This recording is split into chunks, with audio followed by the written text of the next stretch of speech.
Hallo und ganz herzlich willkommen zu dieser neuen Folge von Quellweisheit, dem Podcast für deine spirituelle Meisterschaft. Ich bin Marlene Katharina und gebe dir Quellbotschaften aus dem höchsten Bewusstsein durch, die auf tiefsten Ebenen wirken. Denn es ist eine Schwingungsübertragung, die stattfindet und dich daran erinnert, was du wirklich bist. Wir freuen uns so sehr, heute hier mit dir, mit euch zusammen zu sein und euch aus dem höchsten Bewusstsein, eurem höchsten Bewusstsein, die Botschaft durchzugeben, die in euch ruht und euer Herz erfüllt. Ihr wisst, du weißt, dass Liebe alles ist, dass alles, was zu dir spricht, sich zu dir formt, in deinem Leben formt, Form annimmt, Liebe ist.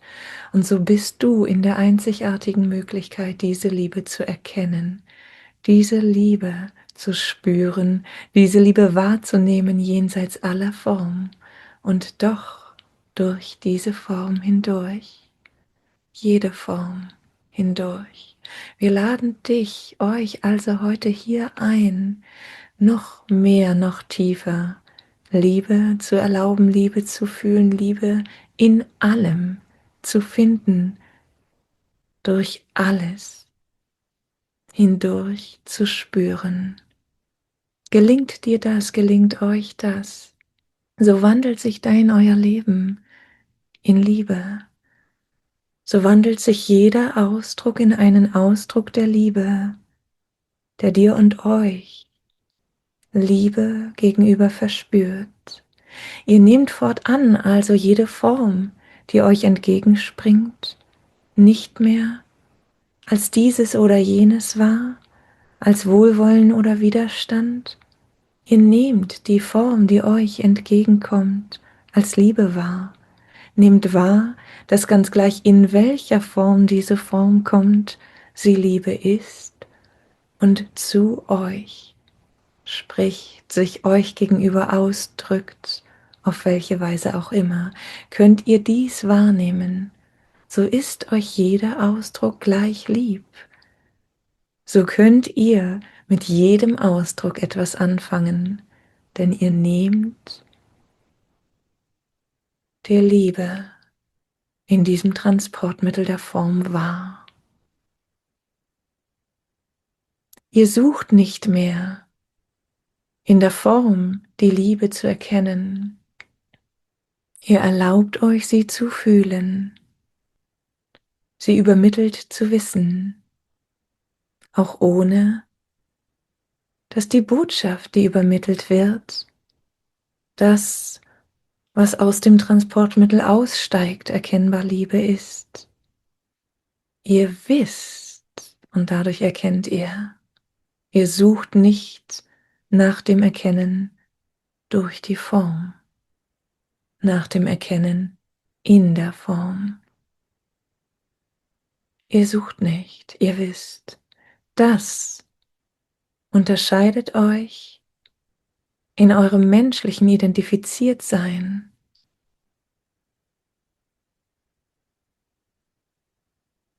von eurem göttlichen Bewusstsein. Das menschliche Identifiziertsein sucht nach der Liebe in der Form, sucht nach der Form als Ausdruck von Liebe, will jede Form als Liebe sehen, physisch, plastisch, wahrnehmbar mit den Sinnen der Menschlichkeit. Eure Göttlichkeit ist darüber erhaben, nicht in Arroganz, nicht in Abgehobenheit, nein, in tiefer Liebe, in Wissen, in Schauen, jenseits der Form.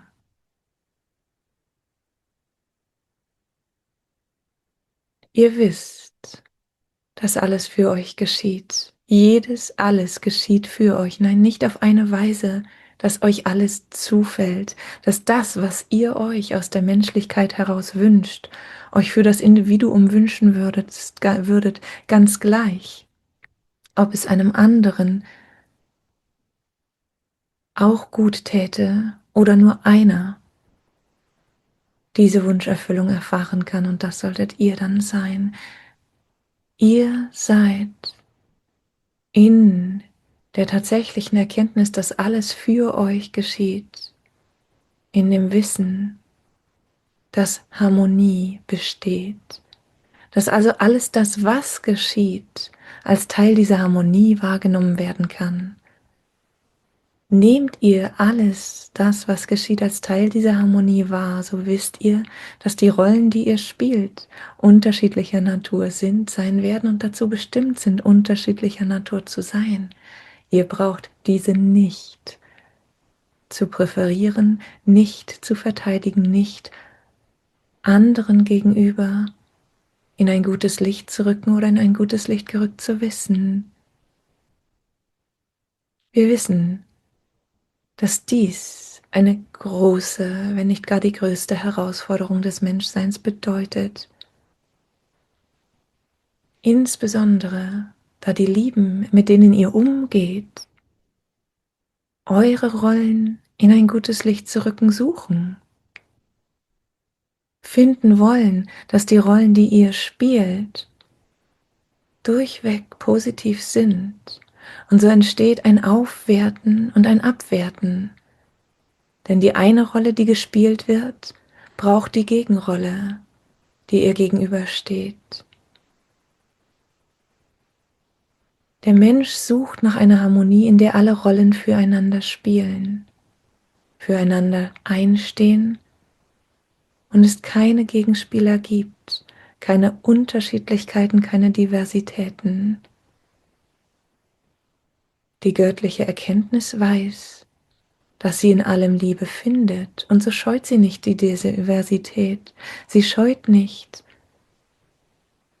die unterschiedlichen Meinungen, Haltungen und Erfahrungen im Leben. Sie scheut nicht die unterschiedlichen Wissensstände, sie scheut nicht die unterschiedlichen Prioritäten. Es geht ihr nicht um Effizienz, um so gut wie möglich, bestmöglich.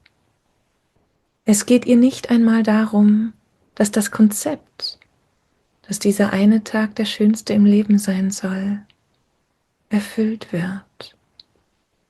Dass das Konzept, dass diese Familie eine Vorzeigefamilie sein soll, friedlich, harmonisch und in Wohlwollen allen untereinander gegenüber.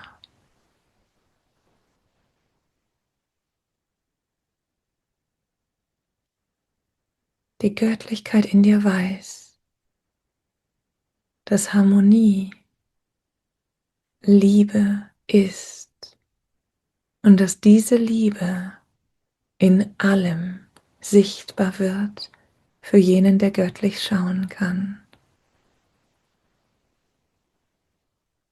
Das Kreuzfeuer, das für dich also entsteht und dir die größten Schwierigkeiten bereiten mag, ist, wenn es jene gibt, die dich auf menschlicher Ebene sehen, verteidigen, dein göttliches erkennen und es doch mit dem Menschlichen verknüpfen. Und auf der anderen Seite wollen, dass du deine Rolle nicht auf eine Weise spielst, dass dies in Frage gestellt werden muss, dass das, was du tust, auch dieser Form nicht ganz zusagt, nicht ganz behagt. Du stehst im Kreuzfeuer zwischen dieser Form, der deiner Form wohlgesonnen ist, in deiner Form das Göttliche erkennt, auch deine Form mit dem Göttlichen identifiziert, und deinem Wissen, dass diese Form dich nicht begrenzt, du dich nicht mit dieser Form zu identifizieren brauchst und somit diese Form, diese Rolle spielen kannst, so wie sie deinen Erfahrungsschatz bereichert, den Erfahrungsschatz bereichert. Du fühlst diesen Reichtum und bist doch geneigt, die Rolle so gut wie möglich ins Positive zu bringen, um jene, die dich in deiner Göttlichkeit nur über deine Rolle erkennen, nicht zu enttäuschen. Das Einzige, was enttäuschungsfrei ist, weil keine Täuschung vorliegt, ist deine Göttlichkeit, ist dein Sein, deine Liebe, dein Dich in allem als Liebe erkennen. Je mehr du versuchst, in der Form die Liebe sichtbar zu machen, desto mehr gleitest du in diese Form hinein, desto mehr identifizierst du dich mit dieser Form und findest dich alsbald in der Dichte, in der Anhaftung, im Unverstandensein dieser Form,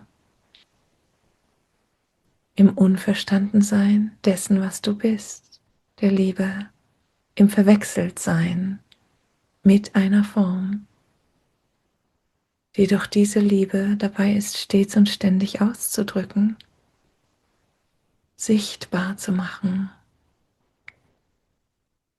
So sagen wir dir, sagen wir euch,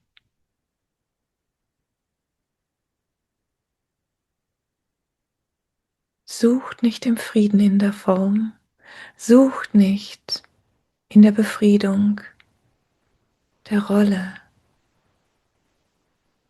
sucht nicht nach der Harmonie mit anderen, erkennt die Liebe in euch, lebt die sich daraus ergebende Harmonie.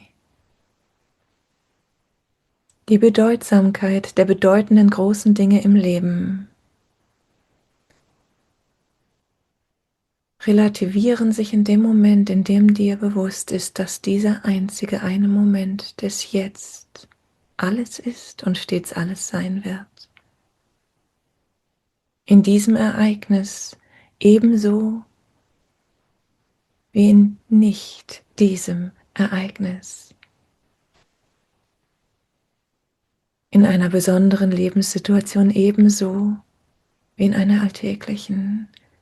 Dieser Jetzt-Hier-Moment ist der einzige, den du lebst, den du erlebst, der lebt. Du kannst in diesen Jetzt-Hier-Moment eine Imagination der Zukunft holen, eine Erinnerung aus der Vergangenheit.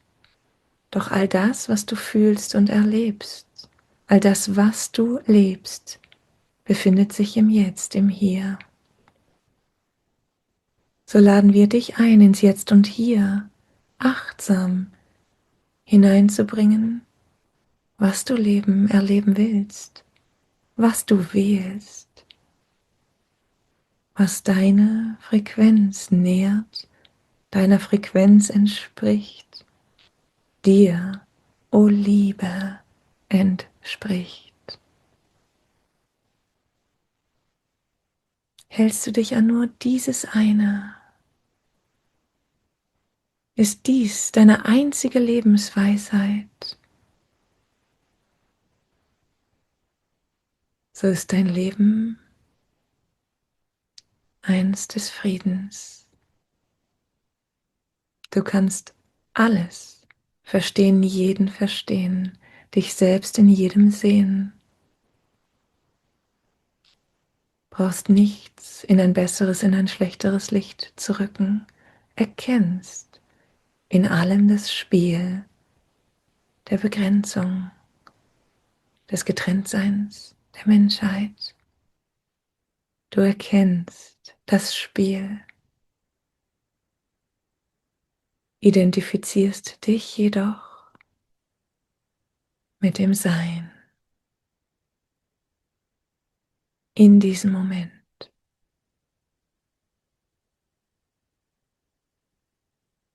Das besondere Lebensereignis findet nicht nur einmal statt. Es findet jedes Mal statt, wenn du es in deinem Geiste durchgehst, in deinem Herzen fühlst. Und so erlebst du von diesem Ereignis unzählige, unzählige Ereignisse. Du schaust und durchlebst all die Zeitebenen, durchlebst dieses Ereignis in all seinen Varianten und Formen simultan. Eines mag dann das sein, das du als Realität bezeichnest. Eines mag dann das sein, das du in deine Erinnerung bringst, verdichtest, zum Teil deines Lebens erklärst. Wisse, jeder Moment, in dem du dich in deiner Imagination auf etwas einlässt, ist ein Moment der Realität. Du erlebst in diesem Moment diese Realität. In der Imagination fällt es dir leicht, Realitäten mittendrin zu unterbrechen, wegzuwischen, zu ersetzen, loszulassen. Manchmal leichter, manchmal schwerer. In der Regel jedoch leichter, als es dir fällt, Realitäten in ihrer verdichteten Form loszulassen, Rollenzuschreibungen in ihrer verdichteten Realitätswahrnehmung loszulassen, in dem, was du dein Leben nennst. Du bist mit der Annahme auf die Welt gekommen, dass du eine Zeitlinie strickst, dass du in diese eine Zeitlinie dein Leben hineinstrickst, dass dein Leben jeweils aus einer Möglichkeit besteht.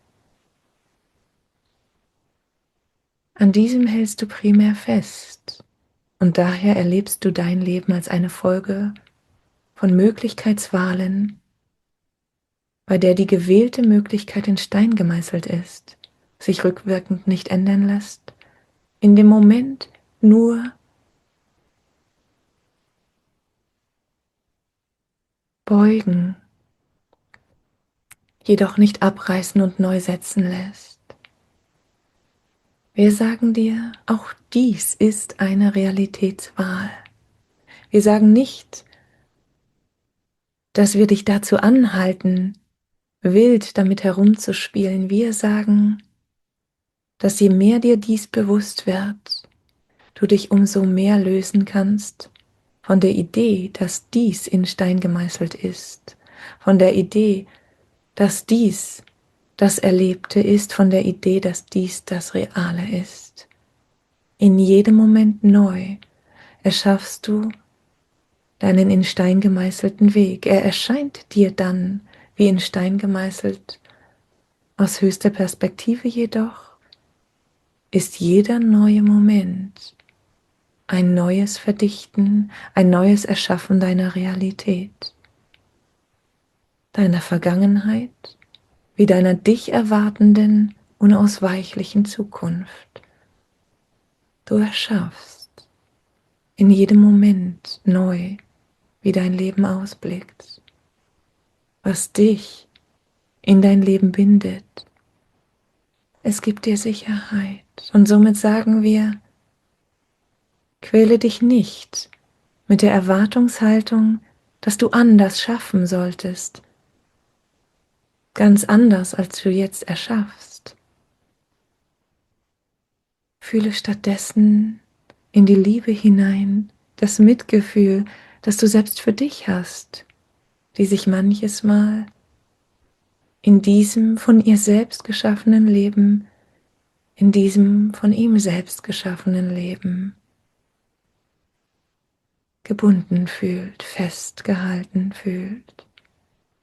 Erlaube dir dieses Mitfühlen, erlaube dir die Liebe, denn das Fühlen ist Liebe. Das Fühlen in seiner reinsten Form ist Liebe. Erlaube diesen Moment einen Moment des Fühlens, der Liebe zu sein. Versuche nicht, die angefangenen Zeitlinien zu beenden, den Faden zu Ende zu stricken, ihn wieder aufzunehmen dort, wo du ihn verloren hast, wo du nicht mehr mitkamst, nicht mehr wolltest, nicht mehr konntest. Versuche nicht, etwas zu retten, etwas zurecht zu rücken, gerade zu biegen, aus Angst, dass etwas verloren sein könnte. Nichts ist verloren, denn wenn alles verloren ist, dann ist da noch eines, die Liebe, die Essenz, das Sein, dein Sein. Es braucht Mut, auf diese Weise zu leben. Das Übungsfeld, das dir dazu bereitgestellt wird, unterstützt dich darin. Du kannst es fühlen, wenn du in diesem deinem Bewusstsein bist, weißt, was du bist, alles, was ist. Es mag dir fremd erscheinen, unreal, nicht wahr? Wenn du identifiziert bist mit der Rolle, dem Geschehen und deinem dort nicht raus können.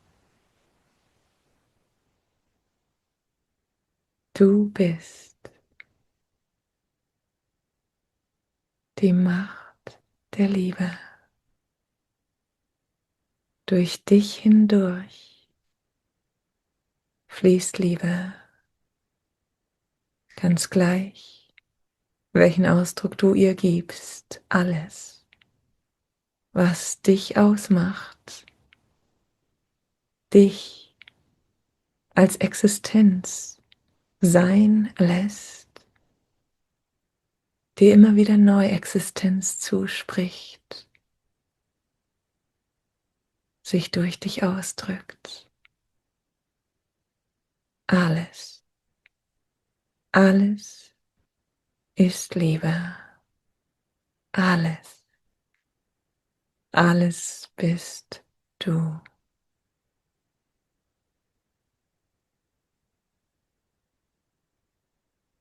Wir sind die Liebe. Wir sind das Licht. Wir, das alles umfasst. Das Du, das Ich, das Sein, das alles, was ist. Wir, die Liebe. Oh, wie wir lieben. Und damit sind wir für jetzt, für hier vollkommen.